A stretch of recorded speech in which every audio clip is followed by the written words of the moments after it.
मोहतरम चेयरमैन साहब, आपने मुझे बोलने का मौका दिया। मैं शुरुआत में बताना चाह रहा हूं कि मैं हुकूमत की तरफ से लाए गए इस रेजोल्यूशन की मुखालिफत में बोल रहा हूं और मैंने अमेंडमेंट्स भी दिए हैं प्रेजेंट एड्रेस के लिए। और चेयरमैन साहब, आप उर्दू को जानते हैं। किसी एक शायर ने शायद बरसर इख्तिदार जमात के लिए ये शेर कहा होगा कि उसूल बेचकर मसनद खरीदने वालों, निगाह अहले वफा में बहुत हक़ीर हो तुम। वतन का पास तुम्हें था ना होगा कभी कि अपने हिर्स के बंदे हो, बेज़मीर हो तुम। इज़्ज़त नफ्स किसी शख्स की महफूज नहीं, अब तो अपने ही निगहबानों से डर लगता है। डंके की चोट पे जालिम को बुरा कहता हूँ, मुझे सूली से न जिंदानों से डर लगता है। मोहतरम चेयरमैन साहब, मैं आज इन लोगों की तरफ से बोल रहा हूँ जो दिखते तो हैं, जिनके बारे में बात तो होती है मगर उनकी कोई नहीं सुनता। मैं उनके बारे में बोल रहा हूं जिनके बारे में वज़ीर आज़म मोदी ने कहा था कि घुसपैठी है। मैं उन बेटियों और माओं के बारे में कह रहा हूं जिनके बारे में मोदी ने कहा कि ज़्यादा बच्चे पैदा करते। मैं उन मासूम नौजवानों के बारे में कह रहा हूं जिनको मॉब लिंचिंग के ज़रिए मारा जा रहा है। मैं उन बेज़ुबान माँ और बाप के बारे में बोल रहा हूं जिनकी औलाद आज इस हुकूमत के गलत कानून के चक्कर में जेलों में सड़ रहे हैं। सर, मैं दस्तूर जब इस ऐवान में बन रहा था, संविधान बन रहा था, तो उस वक्त अलहदा वोटर लिस्ट और इंतखाबी रिजर्वेशन की बात आई। तो उस वक्त के हमारे फाउंडिंग फादर्स ने, हमारे बुजुर्गों ने, दोनों समुदाय के हिंदू और मुसलमानों ने फैसला किया कि हम इस पर राज़ी नहीं होंगे। बल्कि उन्होंने क्या कहा था हमारे फाउंडिंग फादर्स ने, उन्होंने मुखालिफत की थी अलहदा वोटर लिस्ट की और इंतखाबी रिजर्वेशन की। उन्होंने कहा था, I quote sir, it is the duty of majority community to ensure that minorities are elected in the representative numbers। BJP मुसलमानों की नफरत पर जीतती है और मुसलमानों के नाम निहाद मसीहा मुसलमानों के 90% ज़्यादा वोट हासिल करते हैं, मगर फिर भी इस ऐवान के दरवाजे नहीं खुलते मुसलमानों के लिए और सिर्फ 4% मुसलमान जीत कर आते हैं।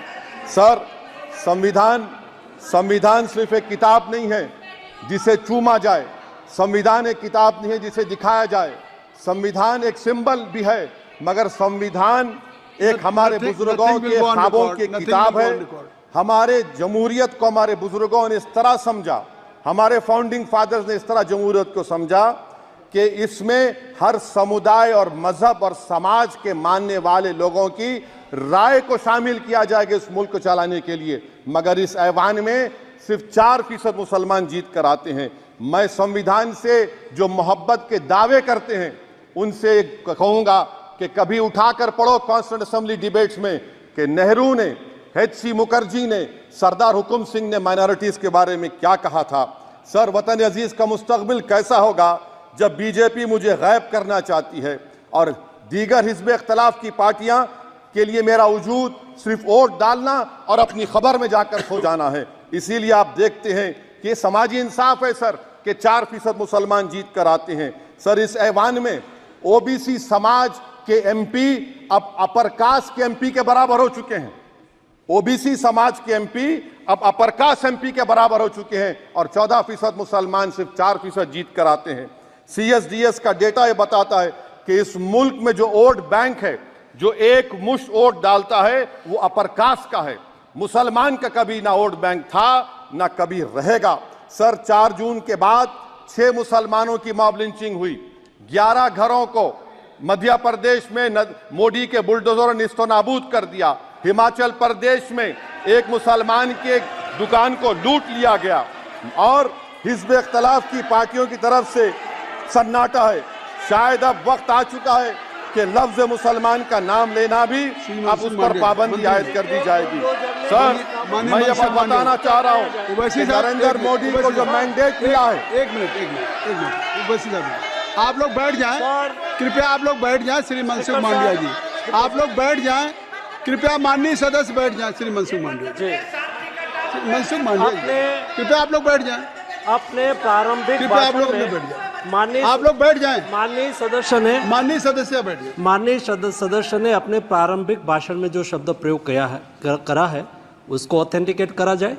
और अभी उन्होंने उल्लेख करा कि मोदी के बुलडोजर ने वहाँ मॉब लिंचिंग करा है, उसको भी ऑथेंटिकेट करा जाए।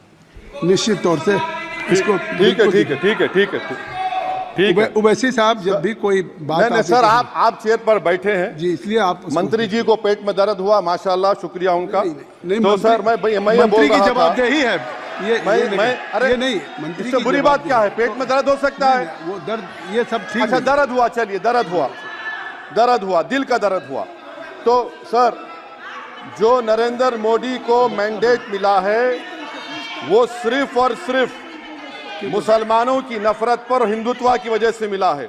आई would like to say it is not Modi's in dock, but every single person voted him despite his anti Muslim voice. And I would like to tell the opposition parties, this is not a moral victory for you, this is a victory of majoritarianism. Everyone should contemplate and do introspection. Why is it that the OBCs and the upper caste are getting their due representation? Why are the Muslims not getting? Are we here only to vote for you and not to get elected?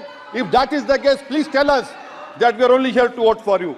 Sir, आज भारत के आधे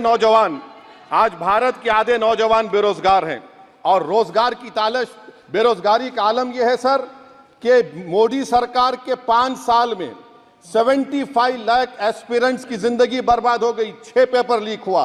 बेरोजगारी का आलम यह है sir कि Russia जा रहे हैं, वहां जाकर अपनी जानों को दे रहे हैं। बेरोजगारी का आलम यह है कि नरेंद्र मोदी रोजगार का कैंप चलाती है नौजवानों के लिए कि तुम इजराइल में जाकर काम करो, उनको कैनन फॉडर बना रही है ताकि फलस्तीनियों की जायदादों को हड़प कर सके। ये भी कंक्लूड कर। अरे सर, मेरा टाइम है। कहाँ टाइम है सर? आप ये टाइम ले लिए मेरा। सर मैं 2 मिनट दीजिए। ये विश्वगुरु की पॉलिसी है। इजराइल को 27 टन हथियार जा रहा है। 9 मिलियन भारत के लोग गल्फ में काम करते हैं, क्या असर पड़ेगा?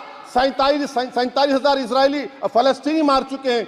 क्या है हमारी पॉलिसी सर? क्यों हथियार दे रहे हैं सर? नस्लकशी हो रही है। सदर जमहूरिया के खुतबे में राष्ट्रपति के सर, मैं उसी पे बोल रहा हूं सर, उसमें लिखा हुआ है फॉरेन पॉलिसी के ऊपर, आप पैराग्राफ नंबर 25 देख लीजिए। सदर जमहूरिया में सैचुरेशन अप्रोच है। क्यों नहीं मोदी सरकार माइनॉरिटीज को फ्री स्कॉलरशिप को डिमांड करती है सर? उसको आपने बजट कम कर दिया। सर बनारस का बुनकर 18 महीने से मंडी का शिकार है, सूरत और बेंगलुरु जा रहा है।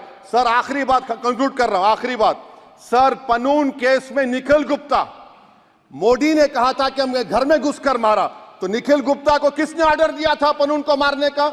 अगर नहीं दिया तो उसको बचाइए, और अगर दिया नहीं तो फिर उस पर पीएमएलए क्यों नहीं लगाकर? सर समाप्त करो। कमेटी बनाई आपने, उसका क्या हुआ? सर हम एससीओ को नहीं जा रहे।